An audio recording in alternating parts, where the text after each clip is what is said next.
आदाब, नमस्कार, जोहार साथियों। मैं फिर से स्वागत करता हूं आप सभी का। आज हमारे बीच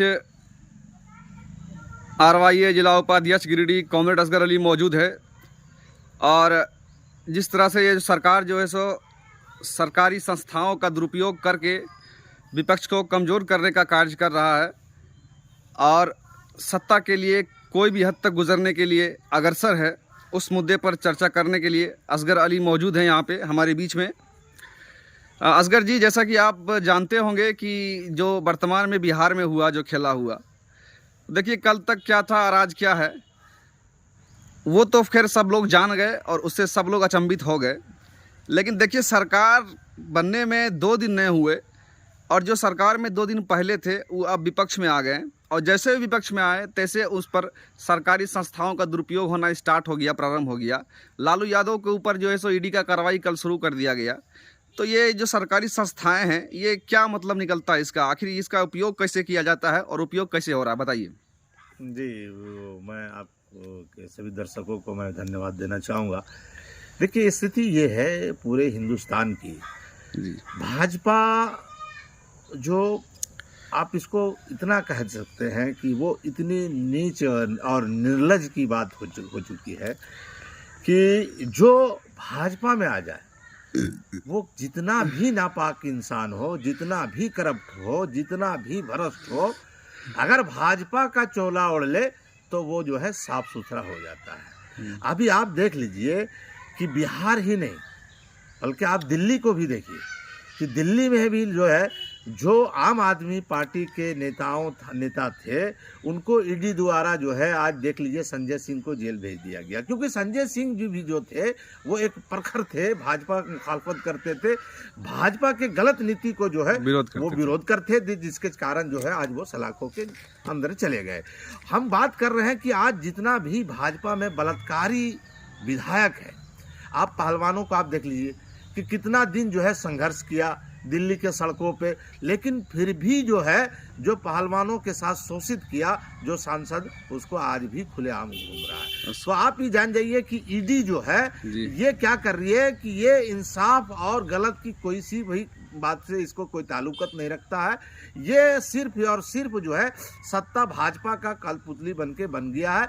ये भाजपा जिधर इसको दौड़ाती है, जिधर भेजती है उधर जाती है। और आप देख लीजिए कि अब बिहार का भी स्थिति वर्तमान जी, बिहार लालू यादव जो समाजवादी नेता है, हाँ, अब लालू यादव जान जाइए कि लालू यादव बिहार में एक सामाजिक उत्थान किए। जी बिल्कुल, बेशक जो है चारा घोटाला में उनको जो है लपेटा गया, लेकिन एक इंसानियत की बात होनी चाहिए। वो लगातार बीमार चल रहे हैं और वो पूरे बिहार में शोषित वर्गों को, दलितों को सम्मान देने का अगर कोई काम किया तो वो लालू यादव बिल्कुल बिल्कुल। आप जान जाइए कि लालू यादव जो है लगातार इधर स्वास्थ्य जो है उनका खराब है, लेकिन फिर भी जो है ये भाजपा के लोग वो लालू यादव को परेशान कर रहे हैं। और जान जाइए कि सरकार को तोड़ने का जो काम किया सिर्फ इसीलिए कि नीतीश कुमार को जो है ईडी का डर दिखाया गया। और नीतीश कुमार जो है वाकई में पलटू राम भी है और ये पलट भी जाते हैं, क्योंकि इनको जो है सत्ता सिर्फ चाहिए। कल भी मुख्यमंत्री था,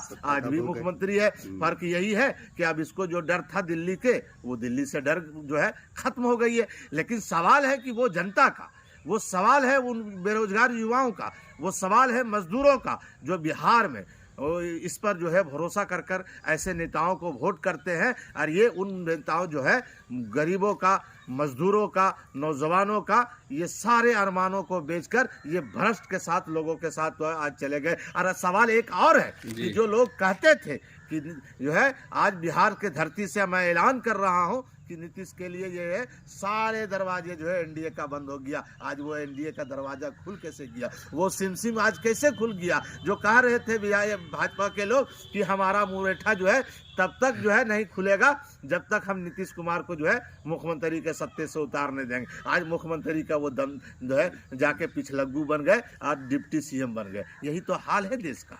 तो जो बिहार के जनता है बिहार की जनता को आप क्या मैसेज दीजिएगा इससे? बिहार की जनता जो है, बिहार एक ऐसा राज्य है जो पूरे राजनीतिक जो है पूरे हिंदुस्तान को दशा देती है। वहाँ की जनता एकदम बिल्कुल जागरूक है। लालू यादव ने जो वहाँ पे जागरूक किया है लोगों को, और ये जान जाइए कि भाजपा को बहुत जल्द जो है 2024 में ही जनता जो है बिहार से एक आगाज होगा राजनीतिक का, और इसका 2024 में ध्वस्त होगा। देखिए, बिहार का इतिहास तो हमेशा से गौरवशाली रहा है।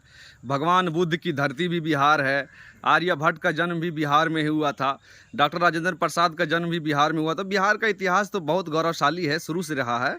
लेकिन अभी जो लालू यादव के ऊपर जो ईडी का कार्रवाई स्टार्ट कर दिया गया है, जबकि उनका स्वास्थ्य भी अभी ठीक नहीं है, तो ये आप क्या लगता है कि सिर्फ लालू यादव के ऊपर कार्रवाई है कि बिहार के समस्त शोषित वर्गों के ऊपर कार्रवाई है? देखिए, वो तो चाह रहे हैं कि जो लोग जागरूक हुए, जो सम्मान मिला है दलितों को, जो पिछड़ों को, ओबीसी को, वो सम्मान को कुचलना चाहता है ब्राह्मणवाद के जरिए। और लालू यादव के ऊपर हमला सिर्फ इसी बात के लिए किया जा रहा है कि लालू यादव जब तक बिहार में रहेंगे तब तक दलितों को और पिछड़ों को जो है वो दबने नहीं देंगे, और उनको अधिकार के लिए ये जागरूक करते रहेंगे। तो ये मतलब लालू यादव के हमला जो है इसी बात को दर्शा रहा है। लेकिन लालू यादव, हम बता देते हैं आपको, लालू यादव ना कल झुके थे, ना झुके, ना कभी झुके, वाला कल भी झुकेंगे। बिल्कुल। पूरे भारत में अगर देखा जाए तो सबसे बड़ा सेक्युलर नेता अगर कोई है तो वो बिहार के लालू यादव थे, जिन्होंने कभी भी सामंती ताकतों के साथ अपना समझौता नहीं किया, अपनी राजनीति को बेचने का कार्य नहीं किया।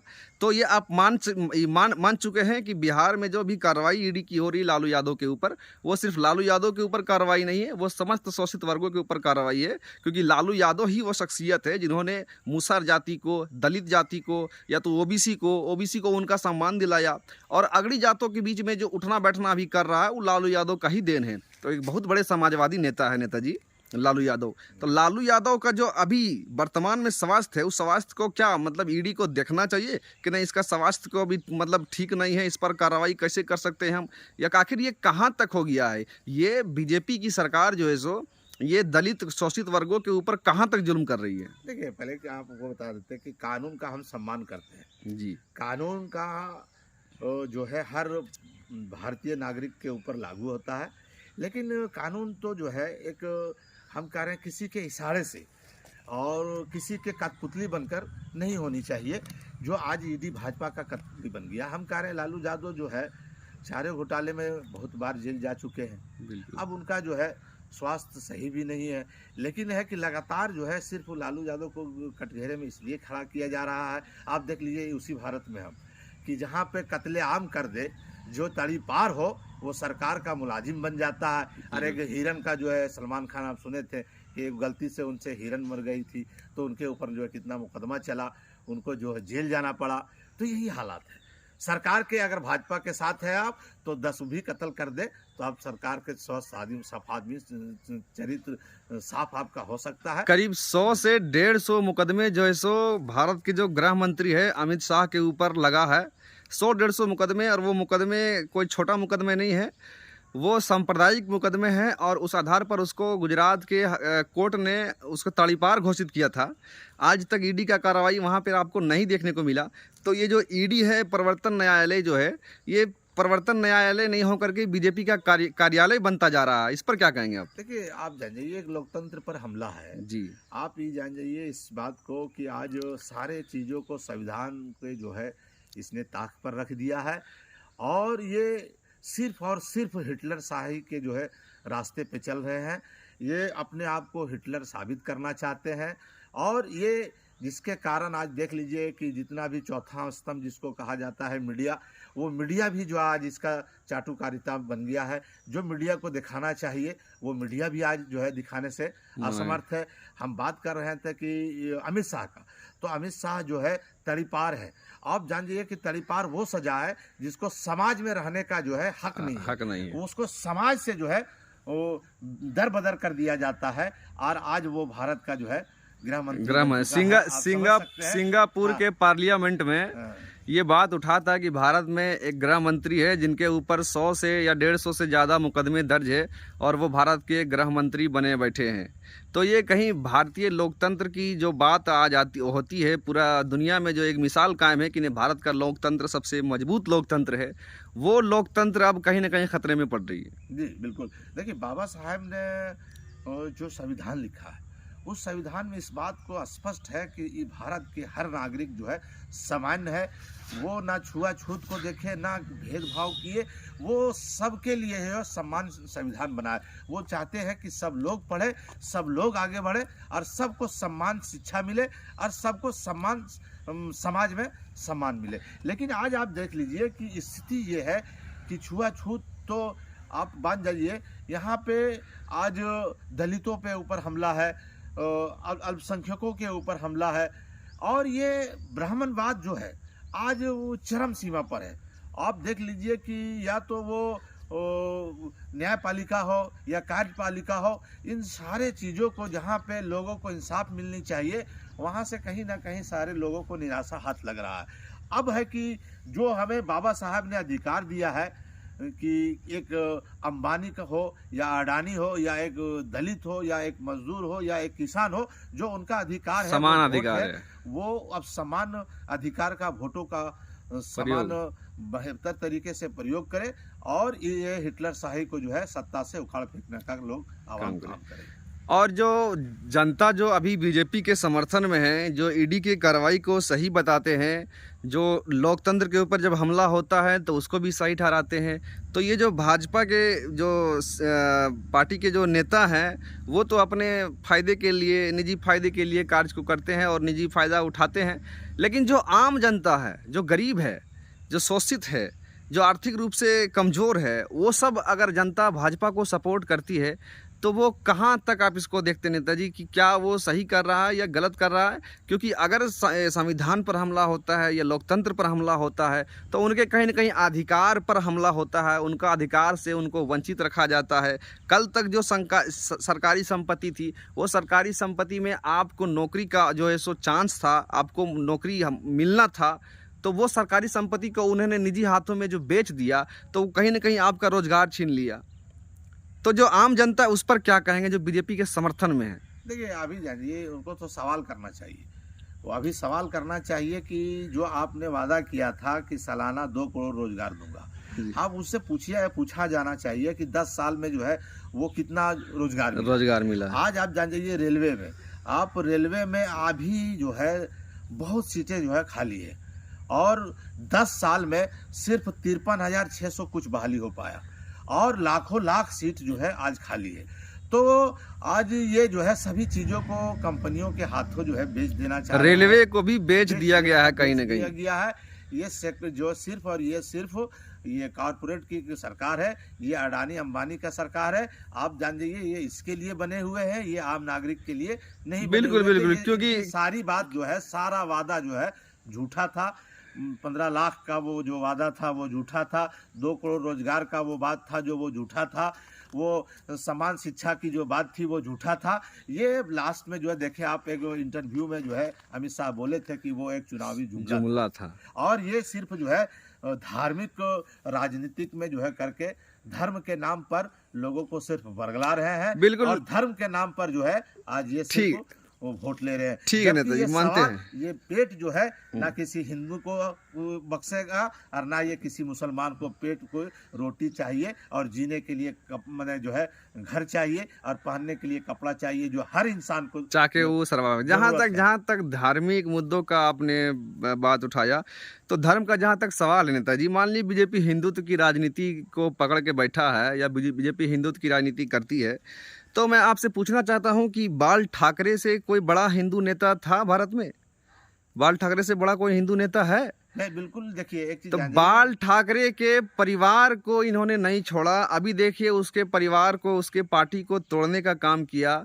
उसका बेटा के ऊपर जो है सो ईडी का कार्रवाई लागू कर दिया। अगर बाला साहब ठाकरे अभी जिंदा होते तो क्या वो सोचते कि हम जो हिंदुत्व की लड़ाई लड़े थे, हिंदू अधिकार की लड़ाई लड़े थे, तो आप इससे क्या समझते हैं कि जब बाल ठाकरे का परिवार इससे उसका चोट से नहीं बच पाया, तो जो एक आम हिंदू है जो हिंदू के नाम पर बीजेपी को वोट करता है, वो कैसे बचेगा? देखिए, हिंदू के ये रहनुमा नहीं है, ये जो है हिंदू के नाम पर उसको ठगने का काम कर रहे हैं। आप देखिए कि जो है ये पूरे भारत में इसके पूरे सरकार में एक भी मुसलमान मंत्री नहीं है, राष्ट्रपति मुसलमान नहीं है, प्रधानमंत्री मुसलमान नहीं है, लेकिन मुसलमान फिर भी जो विरोधी है। मुसलमानों को डर जो है हिंदू को दिखा रहे हैं। हाँ। और हिंदुत्व के नाम पर जो है ये राजनीति कर रहे हैं। पर जान जाइए ये कि हिंदू के हितैषी है, ये भी बात नहीं है। नहीं है। ये सिर्फ और सिर्फ अपने आप सत्ता के हितैषी हाँ, है। सत्ता के हितैषी है। इन्हें हिंदू को जो है बरगलाते हैं। जबकि आज हम पूछ रहे हैं कि वो रेलवे में जो बहाली होती, वो जो 2 करोड़ रोजगार जो मिलता, वो किसको वो मिलता? जो है 15 लाख आते, वो क्या हिंदू को नहीं आते? तो क्या आज हिंदू के लोग बेरोजगार नहीं है? बिल्कुल, तो ये सब बात नहीं है। सिर्फ ये धर्म के नाम पर राजनीति करते हैं और धर्म के नाम पर नौजवानों को जो है रोजगार नहीं मिल रहा है। धर्म के नाम पर जो है किसानों को जो है आय जितनी मिलनी चाहिए थी उतना नहीं मिल रहा, बल्कि लगातार जो है किसानों के ऊपर मतलब हमला पूरे किया जा रहा देश के जनता को मानसिक गुलामी की ओर ये ले जा चुके है। हैं बिल्कुल ले जाते हैं। धर्म के नाम पर। और अब ये मानसिक गुलामी से आज़ादी आपको लगता है कि मिलेगी कभी? बिल्कुल मिलेगी। हमें जरूरत है संविधान के उन पन्नों को अध्ययन करने का।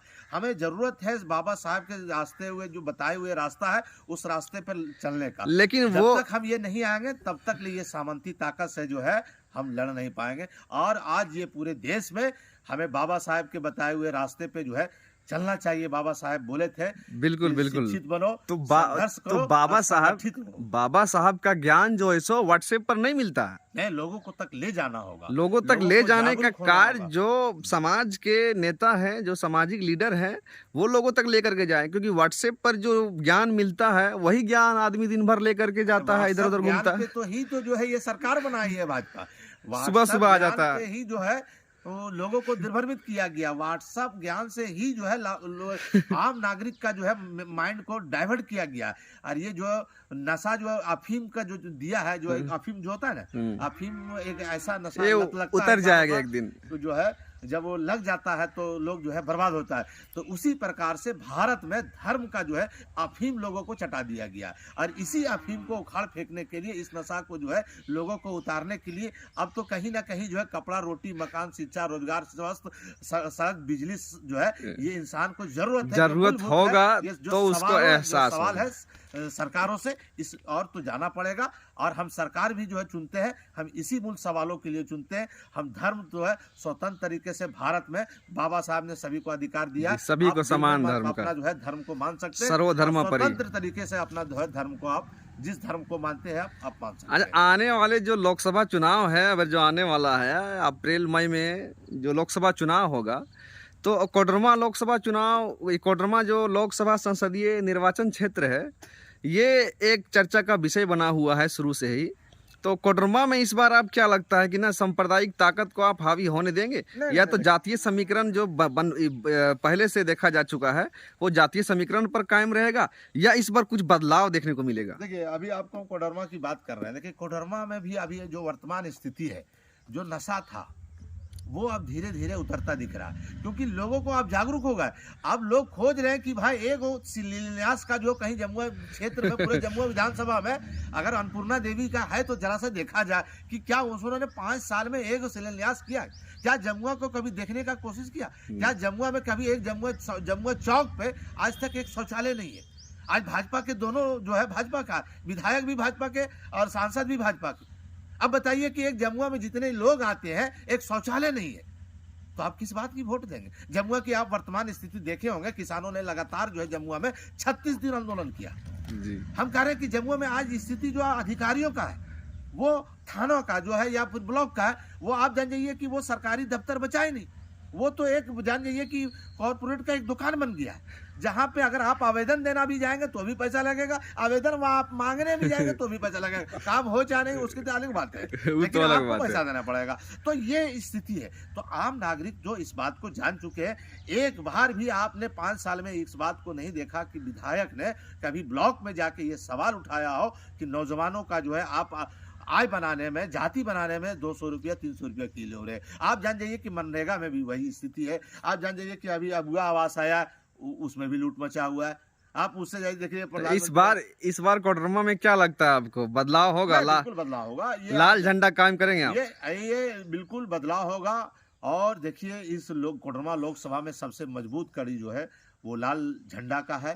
और लाल झंडा जो है लगातार यहाँ पे विभिन्न सवालों को लेकर सड़कों पर जो है किसानों का सवाल हो, नौजवानों का सवाल हो, मजदूरों का सवाल हो, इन सारे सवालों को लेकर 5 साल अगर कोई संघर्ष करता है, कोई पार्टी है, तो वो भाकपा माले की है पार्टी है। और इस बार जो है भाकपा माले की जो है लगातार बड़ा दावेदारी है। कुछ दिन पहले आप लोग देखे होंगे अखबार को माध्यम से, इधर महेंद्र सिंह के जो अभी शहादत दिवस हुआ, 19वां शहादत दिवस बगोदर में, वहीं से बिगुल फूक दिया है।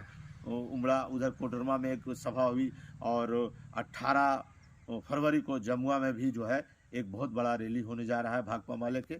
उसमें भी एक उम्मीद जो है कोडरमा लोकसभा के जनता को बहुत लगा हुआ है। भाकपा माले से लोग बहुत उम्मीद करते हैं, और इस बार भाकपा माले जो है कोडरमा में पूरे दमखम के साथ उतरेगी। बहुत बहुत शुक्रिया निंदा जी हमारे साथ जुड़ने के लिए। मिलते हैं आपको अगले एपिसोड में।